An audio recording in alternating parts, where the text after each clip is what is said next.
Hey you guys, what's going on? My name is Rye Reed the Writer. Let's talk about movies. Bad Boys. Bad Boys 4. That's insane. I'm still stuck on the fact that we're even at Bad Boys 4. I didn't even know that. I didn't even know they had a Bad Boys 3. I don't know where I've been. I have no idea where I was at. Because it was during the pandemic when Bad Boys 3 came out. 2022, so it was in the midst of the pandemic. And I completely missed that. Just because I probably was doing something. I think school, or I was just busy. But yeah, let's talk about Bad Boys box office numbers. And that's really what intrigued me. So I did some back research. And I found out that Bad Boys, the box office budget for it was about 100 million. That's the production budget. That does not include the marketing costs. And I always want you guys to keep that in mind. Just because they release the production budget doesn't always include the full scope of what it actually costs to get this thing from A, which is the studio, and B, all the way to cinema and on billboards and commercials and the radio and interviews and TikTok commercials and ads. And this movie, and this is just me guesstimating. I'm gonna say, I'll say this: the advertisement for Bad Boys 4 is incredible. I even heard about Bad Boys 4, and I'm not even their demographic of people who would actually watch it. Sure, for the age range, and I'm black. Let's get that out as well. I am black, but I typically don't really watch stuff like that. I think I've only watched the Bad Boys 1, but I noticed all the ads on TikTok. I noticed the billboards, especially up towards like LA, like multiple. I saw a lot of interviews of Will Smith, and a lot of that stuff was going around. So yeah, that's what I'm saying. I can only guesstimate maybe 100 million. That seems like very outrageous to a lot of people, but I would believe that the marketing budget was north of 100 million. So let's put it together. It cost 100 million for the production, and this is guesstimation. It cost them another 100 million for marketing. So we're looking at possibly anywhere between 150 to 200 million dollars to get this movie out. So that's a lot of money. And let's also keep in mind that production studios do not make movies to barely hit the margin, to break even. They make movies to make money. That's the whole point. They do make money on the back end side, which is on streaming and everything else. But they want to see a good turnout for the movies once it's released.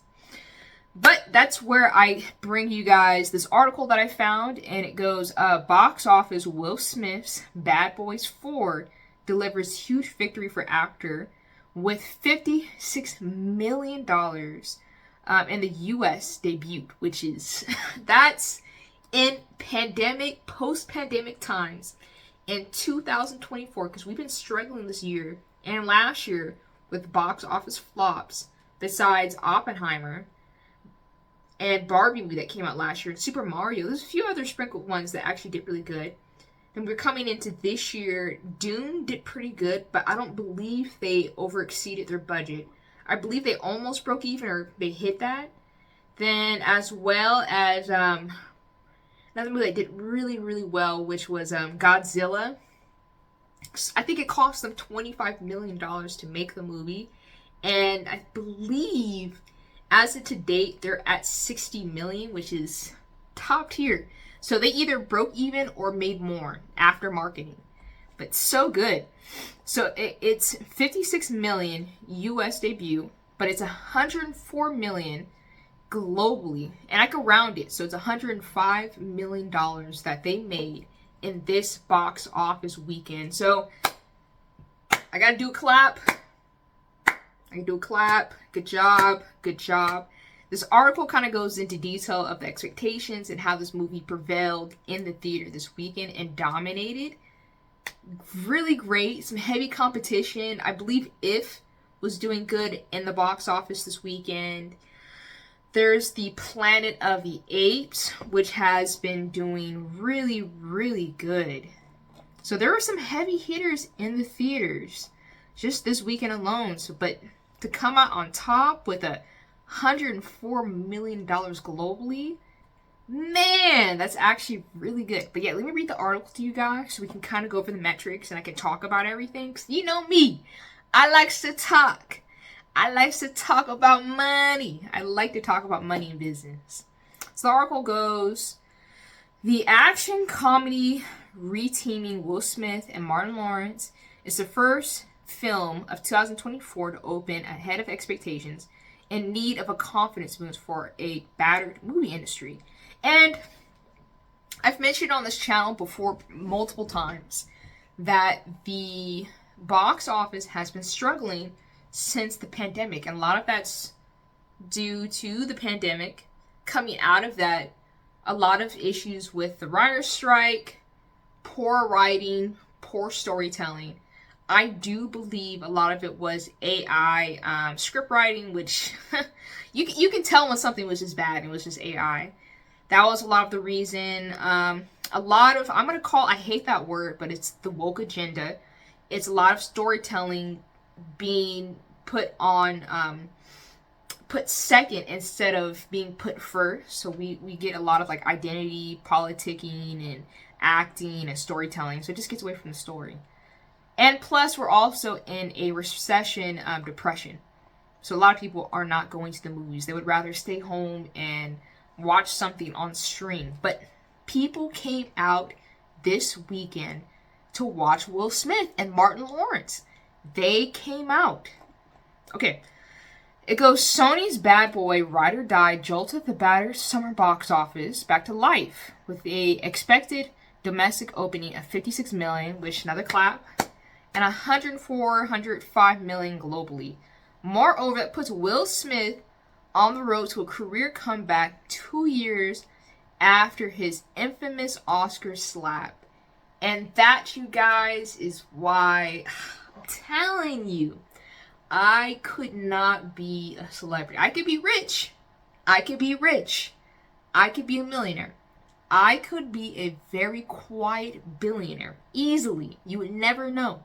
You would never know how much money I'm making.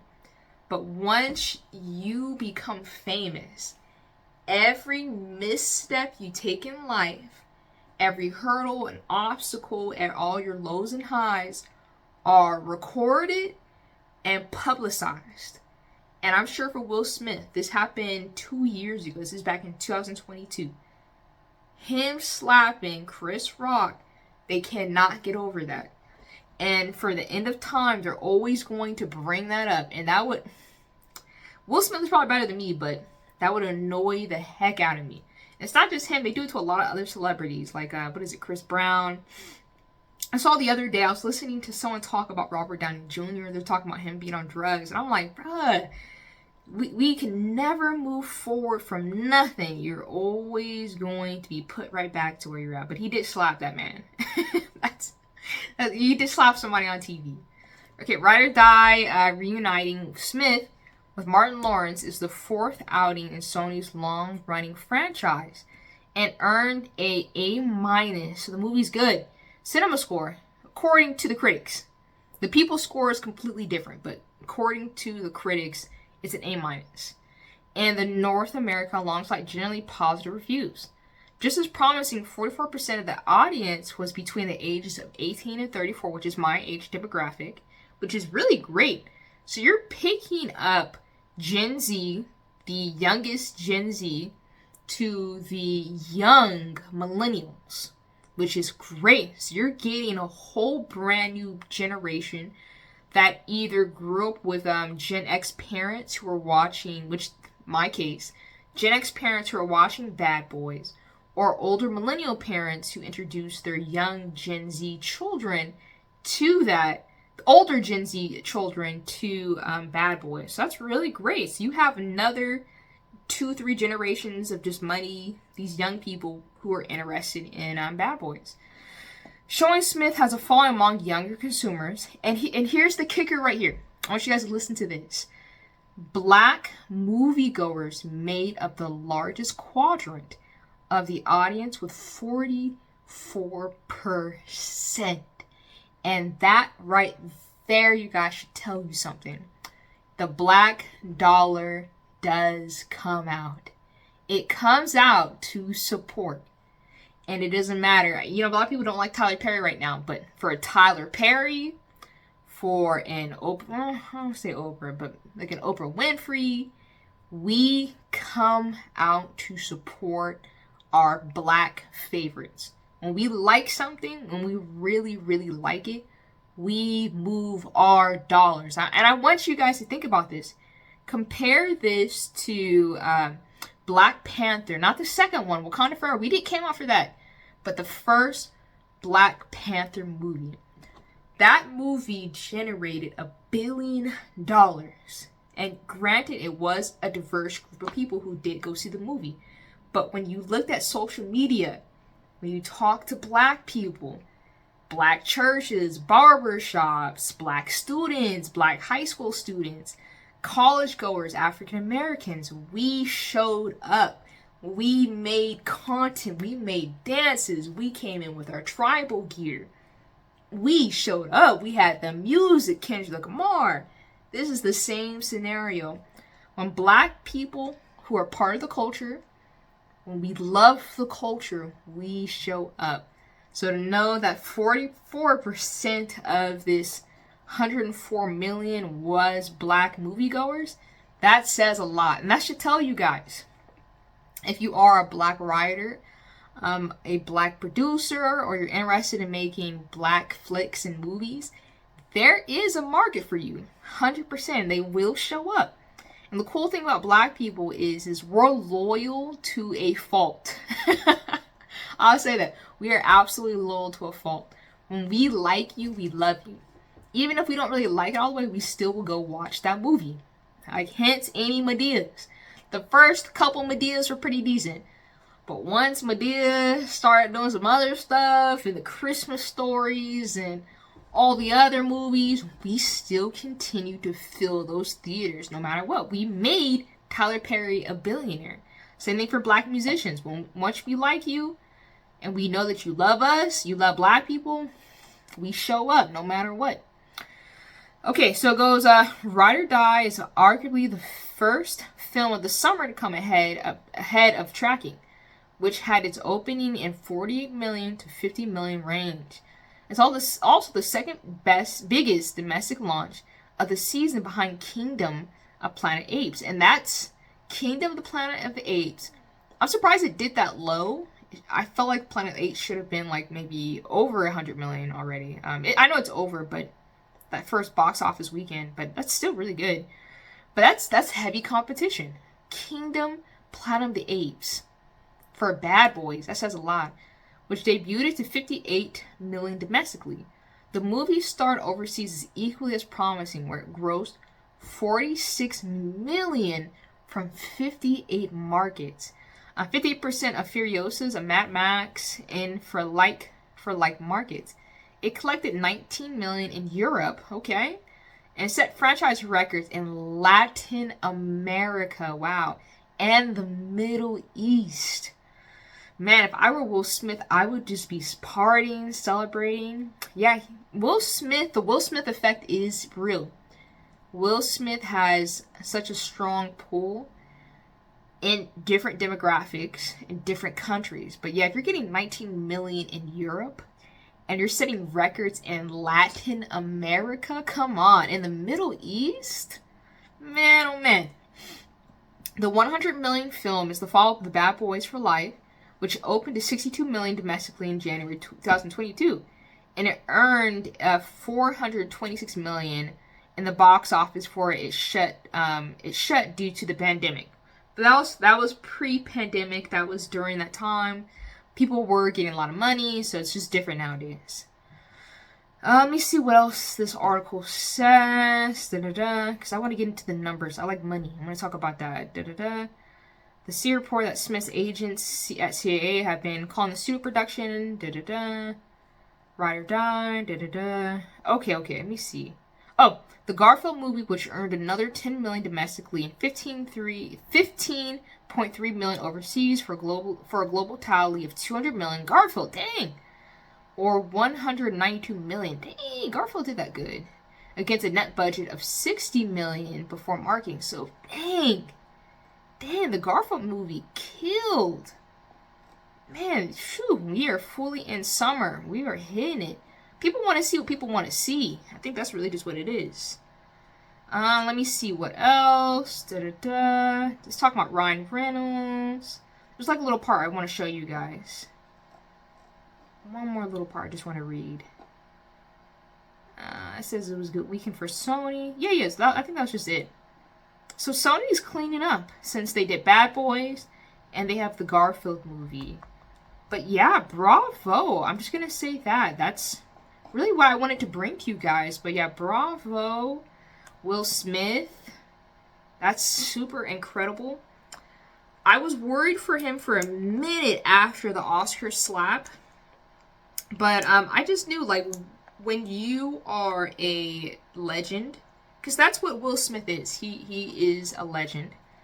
Like, people forget, if you're not an older Gen Z or a millennial or even a Gen X, you weren't around for the times of when Will Smith was the greatest actor on the planet. Like, a Will Smith movie, when it was announced whatever he was in back in the day, it was pulling numbers. Like, Will Smith, with his notoriety, he's the kind of person that could get all age ranges, genders, races of people to come and watch him. Because you knew when you were watching a Will Smith movie that it was going to be something astronomical. It was going to blow your mind. Like Hancock. That movie came out, people could not stop talking about it. Pursuit of Happiness, still to this day, I cry thinking about that movie. That movie brought people to the theaters. There's so many more. Men in Black, Independence Day. When Independence Day dropped, you guys, America literally paused. There's very few actors that can say they did that with their movie. When Independence Day dropped, the world stopped to look at this man and look at this movie. And he was already the guy. Will Smith was already big back in the 90s from his music career and after the Fresh Prince of Bel-Air. But once Independence Day dropped, the world just went megastar. And from then, everything that Will Smith touched, it was a instant success. So it's cool to see Will Smith back on his power game. Like I said, I'm not a big Bad Boys person. I'm a little bit curious. I don't know if I want to go see this though, because I'm still waiting for, there's a couple movies like I think I mentioned on here that I want to go see. One being was A Quiet Place. Definitely gonna go see Wolverine and Deadpool. I think there was something else I wanted to see. I can't remember. There's one more movie I really wanted to see. So this would be my last on my list. Planet of the Apes is definitely like a big winner. But yeah, it's good to know that people showed up. More amazing to know that black movie goers were 44% of that. They contribute to that. But yeah, another standing ovation to Will Smith. Good job for you guys. I'm excited to see what this movie does in the next few weeks. There has been a trend in box office where studios would pull their flick out of the theaters after like 3 weeks of failure and just, immediately dropping into streaming. I think the best thing for Sony in this situation, since this movie is already kind of going strong, and I miss those days anyway, would be to keep this thing in the theater and let it ride all the way out. And I miss those days where it'd be like 2-3 months after a movie came out and it was still in the theaters. Like, you could still go see that movie all the way up until it was released on digital. But yeah, I think this is a great way for studios to make their money. And my also hope for Sony would be that they don't release it on streaming. Like, they don't put this anywhere on your television. So it forces you, the moviegoer, to get in your car, put on a jacket. If you're like me and you're small, not short, but skinny, for you to get a blanket, go to the theater, get some popcorn, get some chips, get some Takis like I would, and go see this movie. And I hope studios kind of got that right now. They're not going to put this on streaming. They're going to force you to get the heck up and go see it. But yeah, congrats to this. I just want to bring this to you guys' attention. Alright, I'll see you guys for the next video. I'll see what else I can find. But yeah, this is very cool just to see Will Smith back in his prime.